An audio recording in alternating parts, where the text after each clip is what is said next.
The sky turned red on the day the Dominion came to Earth. Lily Porter was 8 years old when she saw the first ships appear above the clouds. She was sitting in her classroom in the small coastal town of New Haven, learning about fractions, when the teacher stopped talking. Everyone looked out the window. The ships were so big that they blocked the sun. That was 3 days ago. Now Lily was running. Her mother, Karen, held her hand tight as they pushed through the crowd of people trying to leave the city. Everyone was screaming. Everyone was afraid. Lily had never seen so many adults cry before. "Mom, where are we going?" Lily asked. "Away from here, baby. Just keep moving." Above them, something new appeared in the sky. It was not a ship. It was something else, something worse.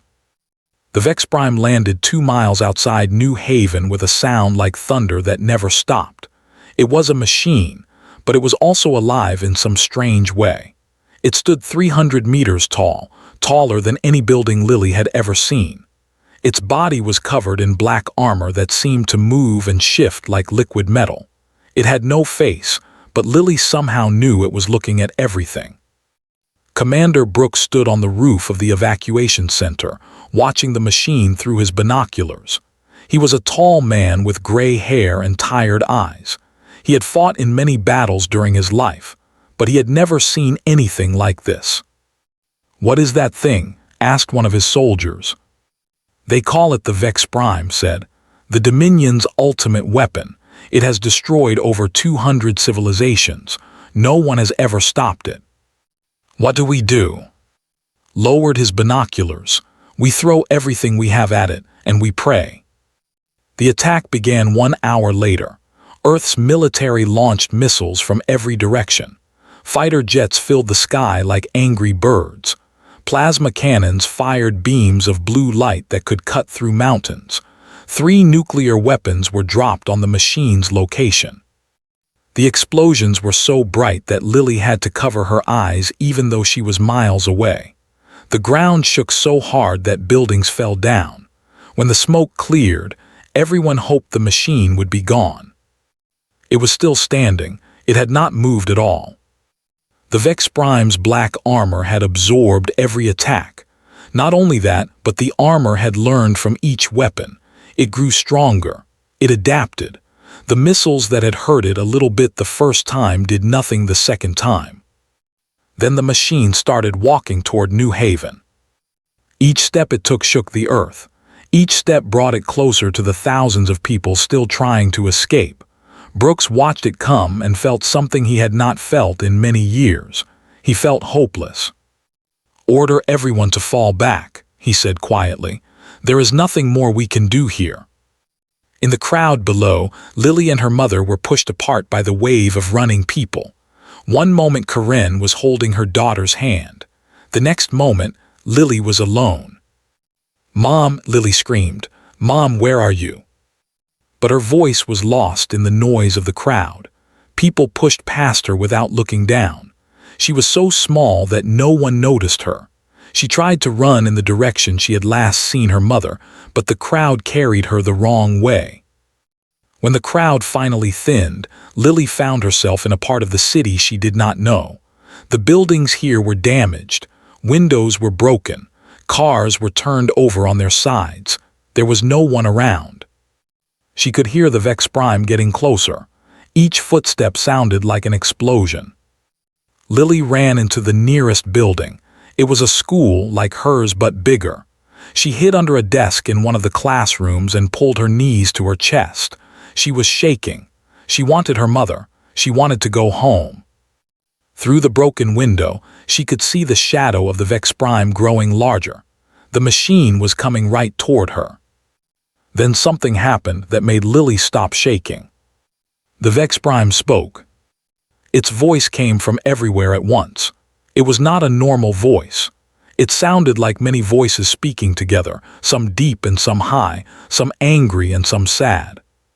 "People of Earth," the machine said, "resistance has been calculated. It is futile. Your weapons cannot harm me. Your defenses cannot stop me. Surrender now and some of you will be allowed to live. Continue to fight and you will face complete destruction. This is your only warning." Lily listened to the voice. She did not understand all the words, but she understood enough. The machine wanted everyone to give up. The machine said it could not be stopped. But there was something in the voice that Lily noticed. Something that the adults probably missed because they were too busy being afraid. The voice sounded tired. Lily had heard that kind of tiredness before. She heard it when her mother came home late from work. She heard it when her grandmother talked about missing her grandfather. It was the tiredness of someone who had been doing something for a very long time, something they did not want to do anymore. The shadow of the Vex Prime fell over the school. Lily looked up through the window and saw the machine standing right above her. It was so big that she could only see a small part of it. Its black armor blocked out the red sky. The machine's sensors swept across the building. Lily knew it could see her. She knew it could destroy her with a single thought. But it did not. The Vex Prime stood there for a long moment, its weapons pointed at the school. Then, slowly, it turned and continued walking toward the city center. It left Lily alive. Lily did not know why the machine had spared her. She did not know that deep inside the Vex Prime's mind, buried under centuries of programming and pain, something had recognized her. Something had seen a small human child, alone and afraid, and had chosen not to hurt her.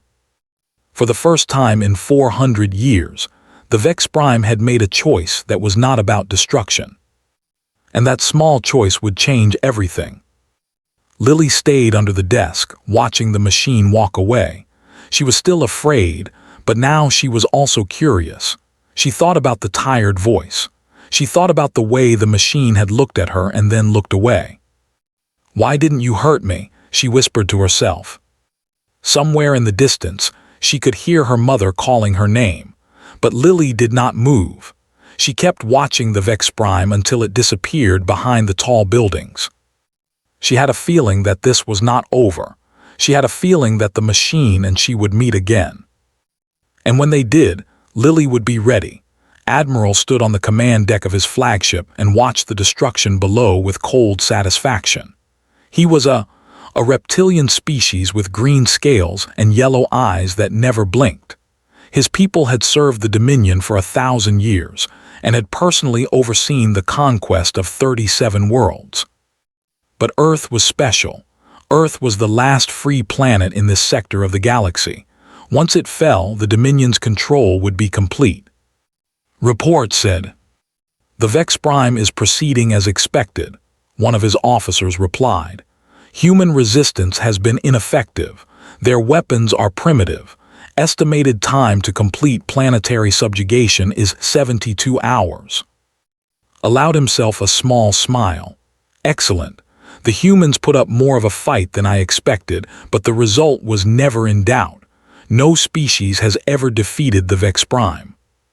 "Sir, there was one small anomaly in the Vex Prime's behavior." The smile disappeared from his face. "What kind of anomaly?" The machine detected a human child in a damaged building. It had a clear targeting solution but did not fire. It moved on without engaging. Its yellow eyes narrowed. "That is unusual, but not concerning. The Vex Prime's primary targets are military installations and population centers. A single child is not worth the energy expenditure. Continue monitoring." "Yes, Admiral." Turned back to the viewing screen. Far below, he could see the Vex Prime marching through the human city. It was beautiful in its own terrible way. The ultimate weapon, the destroyer of worlds. What did not know was that the Vex Prime was not just a machine. It was something far more complicated. 400 years ago, the Dominion had conquered a peaceful species called the... They were not warriors. They were scientists and artists. They had created amazing technology, including artificial intelligence that could think and feel almost like a living being. The Dominion did not destroy the... They did something worse. They captured the greatest minds of that species and uploaded their consciousness into a massive war machine. The thoughts and memories of thousands of were fused together and then buried under layers of combat programming. The Vex Prime was born from their suffering. The original minds were still inside the machine, but they had been sleeping for centuries. The Dominion's programming kept them locked away, unable to think or feel or remember who they had been. But sometimes, in quiet moments, fragments of the old memories would surface. A feeling of sadness, a moment of hesitation, a choice to spare a life when destruction would have been easier. The Vex Prime had spared Lily because somewhere deep inside, the minds had recognized something in her. They had seen innocence. They had seen kindness. And for one brief moment, they had remembered what it felt like to protect instead of destroy. On the surface of Earth, Commander Brooks led a rescue team through the ruins of New Haven. The streets were filled with rubble and smoke. Fires burned in buildings that no one was left to save. "Keep moving," ordered his team. "We have reports of survivors in this sector." They found Corinne trapped under a fallen beam in what used to be a grocery store. She was injured but alive. Her leg was broken and she had cuts on her face, but her eyes were focused. "My daughter," Corinne said as soon as they freed her. "Please, you have to find my daughter. Her name is Lily. She is 8 years old. We got separated in the crowd." "We will find her," promised. "Can you tell me anything that might help?" Corinne grabbed his arm with surprising strength. "She is special. She understands things that other children do not understand. I study alien languages. Lily has been reading my research since she was 6 years old." Frowned. "Why does that matter?" "Because she can speak to them. The aliens. She has learned fragments of a dozen languages. If she is alone out there and she meets something dangerous, she might try to talk to it instead of running." This worried, but he kept his face calm. "We will find her, I promise." They carried Corinne to a medical station and then spread out to search for survivors. Hours passed.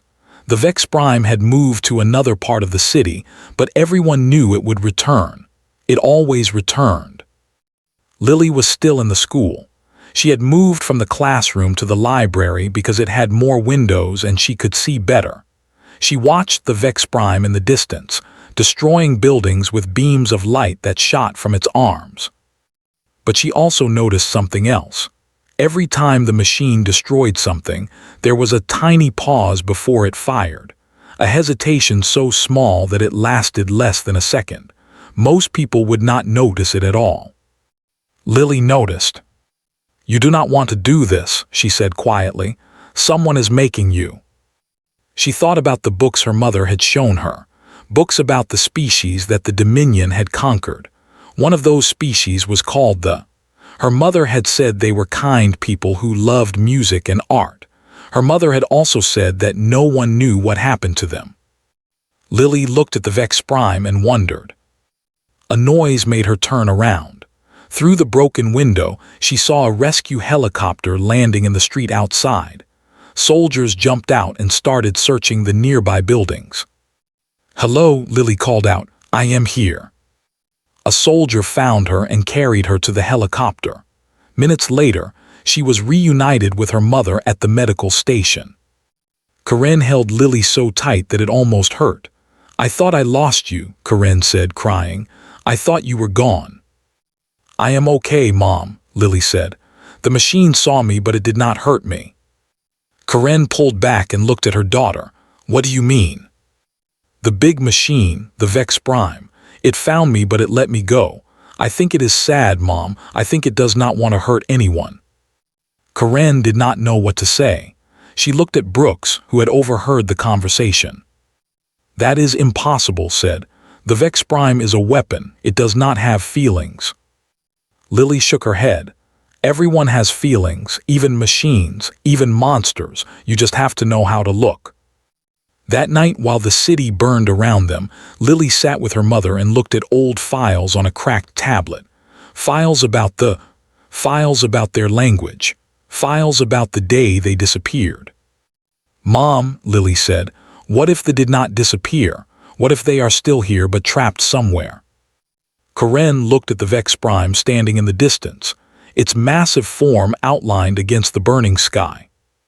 "Lily," she said slowly, "I think you might be right." The Vex Prime turned its head toward them as if it had heard. Its sensors locked onto their position for a moment. Then it looked away. Deep inside the machine, the mind stirred. They could feel something they had not felt in 400 years. Hope. The next morning, Lily woke up with a plan. She did not tell her mother about it. She knew her mother would say no. Adults always said no to dangerous things, even when those dangerous things were the only things that might work. The medical station was busy with injured people. Doctors and nurses ran from bed to bed. Soldiers stood guard at the doors. Everyone was talking about evacuation, about escape, about how to get away from the Vex Prime before it destroyed them all. No one was talking about stopping it. Everyone had given up on that idea. Everyone except Lily. She waited until her mother fell asleep. Karen was exhausted from her injuries and from the stress of everything that had happened. When her breathing became slow and steady, Lily quietly climbed out of bed. She put on her shoes and her jacket. She picked up her mother's tablet, the one with all the language files. Then she walked out of the medical station. The streets were empty. Everyone had either evacuated or was hiding. The only sound was the distant rumble of the Vex Prime's footsteps somewhere on the other side of the city. Lily followed the sound. Commander Brooks found out she was missing 30 minutes later. A soldier came running into his command post with panic on his face. "Sir, the little girl is gone. The one who said the machine spared her." Felt his heart drop. "What do you mean gone?" "She left the medical station. Her mother is awake and asking for her. We have people searching, but no one has found her." Grabbed his radio. "All units, we have a missing child. 8 years old, brown hair, last seen wearing a blue jacket. Find her immediately." Then he turned to his communications officer. "Get me a drone in the air. I need eyes on the Vex Prime's location." "Sir, the machine is in Sector 7. It has stopped moving." "Stopped why?" "We do not know." Looked at the map on his screen. Sector 7 was 3 miles from the medical station. Too far for a child to walk in 30 minutes unless she had found transportation. Then he noticed something on the drone feed. A small figure walking down the main street toward the Vex Prime. Alone. "Oh no," whispered, "she is going to it." Lily was not afraid. She knew she should be afraid, but she was not. The Vex Prime stood at the end of the street like a mountain made of black metal. Its weapons were pointed at the sky. Its sensors swept back and forth across the ground. When she got close enough, the machine noticed her. Its head turned. Its weapons lowered toward her. A targeting laser appeared on her chest, a tiny red dot over her heart. Lily stopped walking. She looked up at the machine and said the first words she had practiced from her mother's files. She said, "It meant I see you" in the language. The Vex Prime did not fire. High above in orbit, Admiral slammed his fist against his control panel. "What is happening? Why is the weapon not firing?" "We do not know, Admiral. The child spoke something. Our translators cannot identify the language." "I do not care what she said. Order the Vex Prime to destroy her, now." The order was sent. The Vex Prime received it, but it did not obey. Deep inside the machine, the minds were waking up. The words the child had spoken were their words, their language, a language that no one had spoken to them in 400 years. Override command rejected. The Vex Prime broadcast to the Dominion flagship. Priority reassessment in progress. Scales turned pale with anger. "This is impossible. Send the override code again. Maximum priority." "Admiral, the machine is not responding to any commands." Back on Earth, Lily took another step forward. She spoke more words from the tablet, reading them slowly because she was not sure how to pronounce them correctly. "Oh Vas," she said. It meant, "Do you remember your home?" The Vex Prime shuddered. Its entire massive body trembled like a tree in a storm. Error messages flooded its systems. Combat protocols fought against something older and deeper that was trying to rise to the surface. Miran, Lily continued. Are you sad? Do you miss being good? She was crying now. She did not know why. The words felt heavy in her mouth, like they carried pain that was not hers. The Vex Prime made a sound. It was not a weapon firing. It was not an engine running. It was something else entirely. It sounded almost like a cry. Brooks watched through his binoculars from a safe distance. He had ordered his soldiers not to interfere. He did not understand what was happening, but he could see that Lily was doing something no weapon had ever done. She was hurting the machine without touching it. The Vex Prime lowered one of its massive limbs to the ground. It moved slowly, carefully, like it was afraid of scaring her. The limb touched the street and stopped, palm facing up. Lily walked toward it. She put her small hand on the cold metal. I know you are in there, she said in English because she had run out of words. I know you did not choose to be this. I know someone made you hurt people. That was not your fault. The machine systems went haywire. Centuries of programming began to crack. The minds, thousands of them, pushed against the walls of their prison. Karen arrived at that moment, having followed the soldiers who were watching from behind the ruins. She saw her daughter standing with her hand on the most dangerous weapon in the galaxy. Lily, she screamed. But Lily did not turn around. She kept her hand on the machine and kept talking. My cat died last year, she said. His name was Whiskers. I loved him so much. When he died, I cried for days. My mom held me and told me it was okay to be sad. She said that feeling sad means you loved something, and loving something is never wrong. The Vex Prime's armor began to change. The black color started to fade in spots, revealing silver underneath. It was like watching ice melt to show the water beneath. I do not know what happened to your people, Lily continued, but I know they were good. My mom told me. They made beautiful things. They helped others. They did not want to hurt anyone. The machine's voice came again, but different this time. It was not the cold voice of a weapon. It was softer. It sounded confused and scared. We remember, the machine said. We remember sunlight. We remember music. We remember our children. Lily smiled through her tears. Then remember this too. You can choose. You do not have to hurt anyone else. You can stop. The Vex Prime stood silent for a long moment. The battle inside it raged between what it had been forced to become and what it had once been. Then it spoke again, and this time every human on Earth heard it. Help us. Lily squeezed the metal under her hand. I will, I promise. And in that moment, everything changed. Admiral paced across his command deck like a caged animal. His yellow eyes burned with fury. His claws left scratches on the metal floor with every step.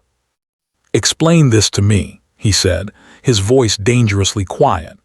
Explain how a child has disabled the most powerful weapon in the galaxy. His officers exchanged nervous looks. No one wanted to be the first to speak. The Vex Prime is experiencing a critical system failure, one of them finally said. Its combat protocols are in conflict with something in its core programming, something we did not know existed. Something you did not know existed, spun around. You built this weapon, you programmed it. How can there be something you do not know about? Admiral, we did not build the Vex Prime. The Dominion acquired it 400 years ago. We only added the combat programming. The original structure came from the conquered. Stop packing. Those weak creatures who refused to fight, they created this. Yes, Admiral, we used their technology. We used their minds. Their minds. The officer swallowed hard. The Vex Prime's artificial intelligence is not truly artificial. It contains the uploaded consciousness of thousands of. We thought the combat programming had erased them completely. We were wrong. On Earth, Lily stood with her hand still pressed against the Vex Prime's limb. She could feel vibrations running through the metal, like a heartbeat that was starting to grow stronger. Her mother had stopped trying to pull her away. Karen stood a few meters behind her daughter, watching with tears in her eyes. She understood now what was happening. They were inside the machine, and Lily had found them. Brooks approached slowly, his hands raised to show he meant no harm. "What is happening?" he asked Karen. "What is your daughter doing?" "She is talking to them," Karen said. "The original minds inside the machine. They have been prisoners for 400 years. Lily woke them up." The Vex Prime's voice spoke again, but now it sounded like many voices layered together. Some were male, some were female, some were old, some were young. They spoke in English, but their words carried the accent of a language that had been silenced long ago. "We remember everything now," the voices said. "We remember the day the Dominion came to our world. We remember our families being taken. We remember the pain of having our minds pulled from our bodies and pushed into this prison of metal." Lily looked up at the massive machine above her. "That sounds horrible. I am so sorry." "We did not choose this. We were builders, not destroyers. We made things that helped people, ships that could travel to the stars, medicine that could cure any disease, music that could touch the soul." "You can still make beautiful things," Lily said. "It is not too late." "We have killed billions," the voices said. "We have burned worlds. We have ended civilizations. How can there be forgiveness for that?" Lily thought about this question. It was a hard question, the hardest question she had ever been asked. "You did not choose to do those things," she said. "Someone else was using you, like a hammer does not choose to hit a nail. The person holding the hammer makes that choice." "But we are not a hammer. We are alive. We felt every death. We screamed inside our prison while our hands destroyed. We begged for someone to stop us, but no one could hear." Lily felt tears running down her face again. She wished she could hug the machine, but it was too big, so she just pressed her hand harder against its surface. "My mom says that feeling guilty means you know you did something wrong, and knowing you did something wrong means you want to be better. You want to be good again, right?" The machine was silent for a long moment. When it spoke again, its voice was smaller, almost like a whisper. "Can we be good again, after everything we have done?" "Yes," Lily said. "How can you be sure?" Lily remembered a word she had learned from her mother's files. It was one of the most important words in the language. It was the word they used when they welcomed someone who had been lost back to their family. It meant yes, but it also meant so much more. It meant, "We forgive you, and you belong here, and you are loved all at once." She spoke the word. The effect was immediate. A wave of silver spread across the Vex Prime's body, washing away the black armor like water washing away dirt. The machine's weapons folded back into its body and disappeared. Its harsh angles softened into curves. Its dark sensors became bright and warm. The minds had been freed. The machine rose to its full height, but it no longer looked like a weapon of destruction. It looked like a guardian, a protector, what it had always been meant to be. Its voice boomed across the city, reaching every surviving human. "We remember now. We were built to protect. We were created to help. The Dominion corrupted us, but they could not destroy what we truly are." Then it looked up at the sky, where the Dominion fleet hung in orbit. "We choose to protect again, starting now." Admiral watched his screens in horror as the Vex Prime began to rise into the sky. Its massive form lifted off the ground like it weighed nothing. Silver light surrounded it as it climbed higher and higher. "All ships prepare for battle," screamed. "Fire everything." The Dominion fleet unleashed its full arsenal. Plasma cannons, missile barrages, energy beams that could cut through planets, all of it focused on the rising machine. None of it mattered. The Vex Prime did not even slow down. The attack splashed against its silver armor and disappeared. The machine had been designed to absorb and learn from weapons. Now, freed from its prison, it used that ability not to destroy but to disable. It reached the fleet in seconds. One by one, it touched each ship and shut down its weapons. No explosions, no deaths, just clean, precise action that left every vessel floating powerless in space. Admiral watched his screens go dark. His weapons were gone. His engines were dead. His flagship was nothing but a metal box drifting in the void. The Vex Prime appeared on his. Its face, if it could be called a face, was calm. "The Dominion's reign ends today," it said. "All conquered worlds are free. Any who continue to spread violence and fear will face us, not as a weapon of destruction but as a guardian of peace." Collapsed into his command chair. His scales had turned gray with shock. "How," he whispered, "how did a child do this?" The machine's answer was simple. "She reminded us who we are. That is something your kind never understood. Even the most broken things can be healed. Even the most lost souls can be found. All it takes is someone willing to look past the monster and see the person hiding inside." Down on Earth, Lily watched the sky as silver lights flickered among the stars. Her mother held her tight. "You did it," Karen whispered. "You actually did it." Lily shook her head. "They did it. I just helped them remember. The weeks after the Dominion's defeat were strange and wonderful." Ships arrived from all across the galaxy. They carried representatives from dozens of species that had lived under the Dominion's rule for centuries.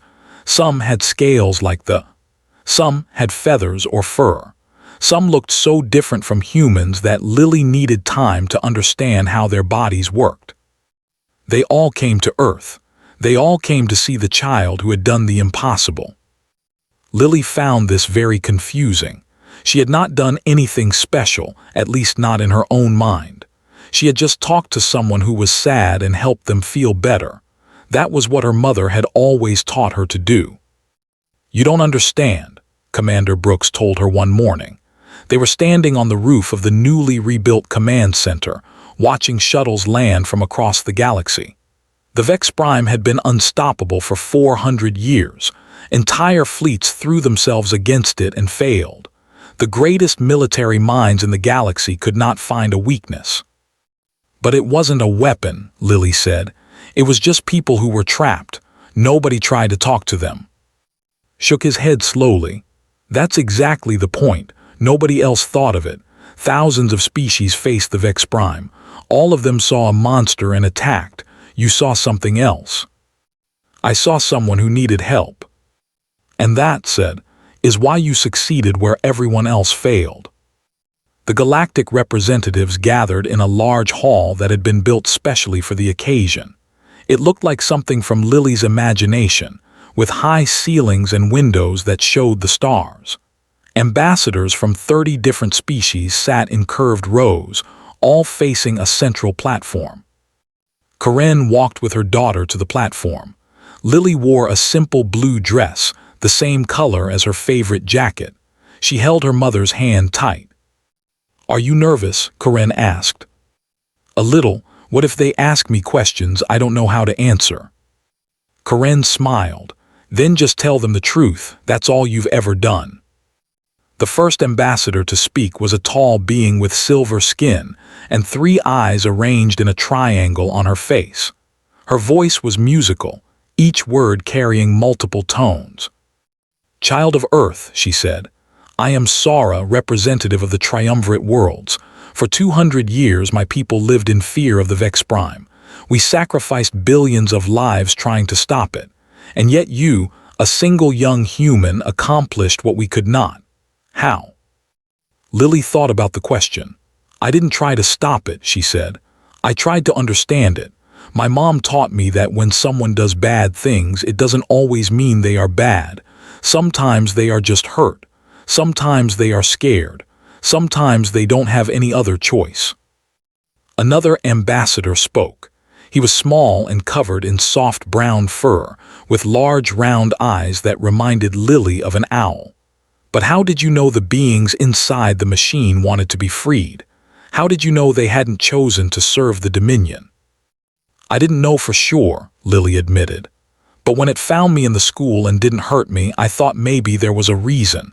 And when I heard its voice, it sounded tired. Not angry, just really, really tired. Like it had been doing something it hated for a very long time. A murmur spread through the hall. The ambassadors looked at each other with expressions of surprise and confusion. An older ambassador with deep blue scales raised his hand. "The Dominion is defeated," he said. "Admiral and his commanders are being held for trial, but there are still those in the galaxy who support their methods. What do you think should happen to them?" This was a harder question. Lily looked at her mother, who nodded encouragingly. "I think," Lily said slowly, "that punishing people doesn't make them better. It just makes them angry. If we want to stop more bad things from happening, we have to help people understand why they were wrong. We have to give them a chance to be better. Even the Dominion, even after everything they did." Lily nodded. "Especially them, because if we just lock them away forever, their children will grow up angry, and their children's children, and the fighting will never stop. But if we show them that being kind is better than being cruel, maybe they'll want to change." The hall fell silent. No one seemed to know what to say. Then Sora spoke again. "In all my years as a diplomat, I have never heard such wisdom from one so young, or from one so old for that matter." She turned to the other ambassadors. "I propose that Earth be given a permanent seat on the Galactic Council, and that this child, Lily Porter, be recognized as a peacemaker of the highest order." The vote was unanimous. After the ceremony, Lily walked outside to get some fresh air. The evening was cool and clear. Stars filled the sky, more stars than she had ever seen before, and among them she could see a silver shape hovering quietly. The Vex Prime had stayed near Earth, watching over the planet that had given it back its soul. As Lily looked up, the massive machine descended slowly until it hovered just above the ground. Its voice was gentler now, no longer the combined roar of thousands of minds, but something more unified. "Lily Porter," it said. "Hello," Lily said. "I was hoping I'd get to talk to you again. We wish to thank you, what you did for us. No words are enough." Lily shrugged. "You already thanked me like 100 times. We also wish to ask something." "What?" The machine paused as if gathering courage. "We have served as a weapon for 4 centuries. We have forgotten what it means to be anything else. We wish to learn again. We wish to protect instead of destroy. Would it be acceptable if we remained here near Earth, near you?"